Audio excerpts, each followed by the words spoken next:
നമസ്കാരം.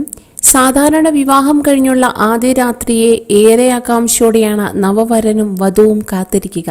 പലരും അവരുടെ ഭാവനയ്ക്കനുസരിച്ച് എല്ലാം പ്ലാൻ ചെയ്യാറുമുണ്ട്. സമ്പന്നർ പലരും ആദ്യ രാത്രിക്കായി തങ്ങളുടെ സ്വപ്നതുല്യമായ ഡെസ്റ്റിനേഷനുകൾ തിരഞ്ഞെടുക്കാറുമുണ്ട്. വിദേശത്തെ വൻ റിസോർട്ടുകളിൽ പോലും ആദ്യ രാത്രി സെറ്റ് ചെയ്യുന്ന ദമ്പതികൾ ഇന്ന് സാധാരണമാണ്. പക്ഷേ ഇവിടെ ഒരു യുവാവിന് ആദ്യ രാത്രി എന്നാൽ പേടി സ്വപ്നമാണ്. ആകാംക്ഷ വളരെ പെട്ടെന്ന് ഭയത്തിന് വഴിമാറുകയായിരുന്നു. ആ ഭയം ആനന്ദ നിമിഷത്തെ കണ്ണീർ കടലായി മാറ്റിയിരിക്കുകയാണ്. ആന്ധ്രാപ്രദേശിലെ പാൽനാട് ജില്ലയിലെ മച്ചർല സാഗർ റിംഗ് റോഡിലെ കൃഷ്ണകുമാറിന്റെയും ഗുണ്ടൂർ ജില്ലയിലെ തെന്നാലി സ്വദേശിനിയായ യുവതിയുടെയും വിവാഹം ഏപ്രിൽ 11 16 ആദ്യ രാത്രിയും വിവാഹാഘോഷം നടത്താൻ മുതിർന്നവർ ചേർന്ന് തീരുമാനിക്കുകയും ചെയ്തു.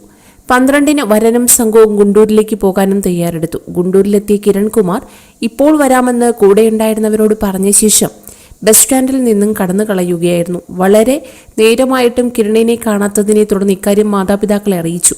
അവർ തെന്നാലിയിൽ എത്തുകയും ചെയ്തു. യുവാവിനെ കാണാനില്ലെന്ന് പോലീസിനെയും അറിയിച്ചു. കൃഷ്ണ നദിയിൽ ഒരു അജ്ഞാത മൃതദേഹം കണ്ടെത്തിയെന്ന് തടേപ്പള്ളി പോലീസ് അറിയിക്കുകയായിരുന്നു.